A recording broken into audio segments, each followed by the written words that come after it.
Capítulo 19. La consecución de la paz. 2. El pecado en contraposición al error.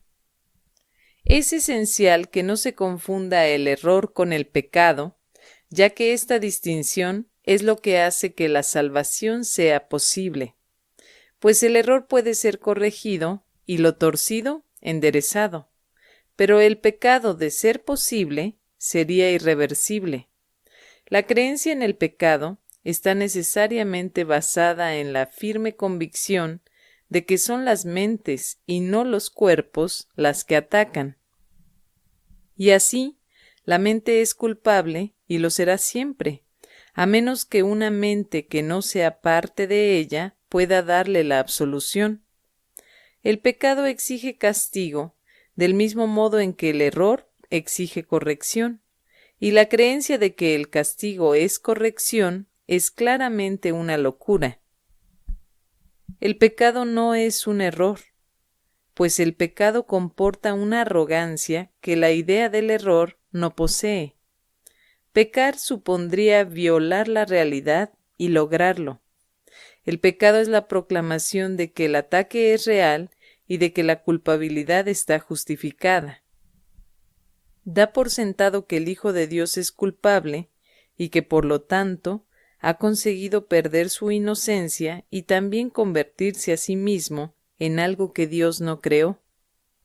De este modo, la creación se ve como algo que no es eterno, y la voluntad de Dios como susceptible de ser atacada y derrotada. El pecado es la gran ilusión que subyace a toda la grandiosidad del ego, pues debido a él, Dios mismo cambia y se le priva de su plenitud. El Hijo de Dios puede estar equivocado, engañarse a sí mismo e incluso usar el poder de su mente contra sí mismo, pero no puede pecar. No puede hacer nada que en modo alguno altere su realidad o que haga que realmente sea culpable. Eso es lo que el pecado quisiera hacer, pues ese es su propósito. Mas a pesar de toda la salvaje demencia inherente a la idea del pecado, éste sigue siendo imposible, pues el costo del pecado es la muerte, ¿y podría acaso perecer lo que es inmortal? Uno de los principales dogmas de la descabellada religión del ego es que el pecado no es un error, sino la verdad, y que la inocencia es la que pretende engañarnos. La pureza se considera arrogancia, y la aceptación de nuestro ser como algo pecaminoso se percibe como santidad. Y es esta doctrina la que sustituye a la realidad del Hijo de Dios, tal como su Padre lo creó y tal como dispuso que fuese para siempre. ¿Es esto humildad? ¿O es más bien un intento de desgajar a la creación de la verdad y de mantenerla aparte? El ego siempre considerará injustificable cualquier intento de reinterpretar el pecado como un error. La idea del pecado es absolutamente sacrosanta en su sistema de pensamiento, y sólo puede abordarse con respeto y temor reverente. Es el concepto más sagrado del sistema del ego, bello y poderoso, completamente cierto y protegido a toda costa por cada una de las defensas que el ego tiene a su disposición, pues en el pecado radica su mejor defensa, a la que todas las demás sirven. El pecado es su armadura, su protección y el propósito fundamental de la relación especial, tal como el ego la interpreta. Puede ciertamente afirmarse que el ego edificó su mundo sobre el pecado. Únicamente en un mundo así podría todo ser a la inversa. Esta es la extraña ilusión que hace que las nubes de la culpabilidad parezcan densas e impenetrables.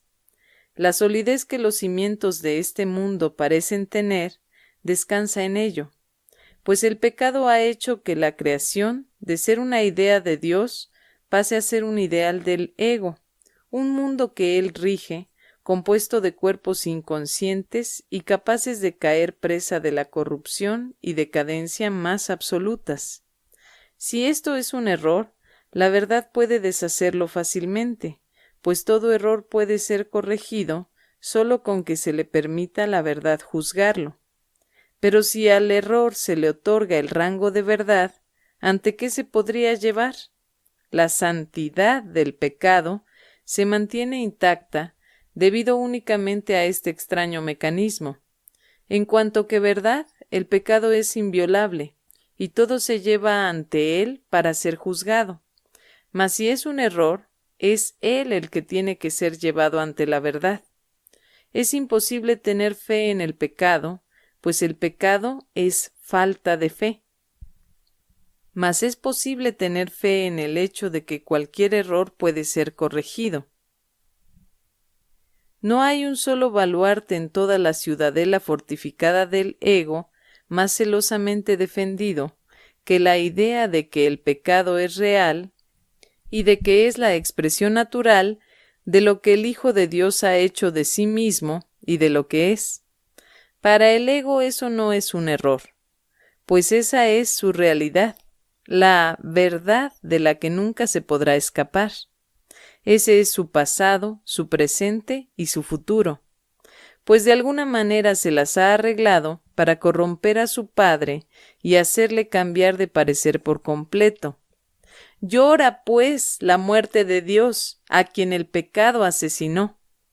Este sería el deseo del ego, que en su demencia cree haberlo logrado. ¿No preferirías que todo esto no fuese más que una equivocación completamente corregible y de la que fuese tan fácil escapar que rectificarla totalmente sería tan sencillo como atravesar la neblina y llegar hasta el sol? Pues eso es todo lo que es. Quizá te sientas tentado de coincidir con el ego en que es mucho mejor ser pecador que estar equivocado. Mas piensa detenidamente antes de permitirte a ti mismo tomar esa decisión. No la tomes a la ligera, pues es la elección entre el cielo y el infierno.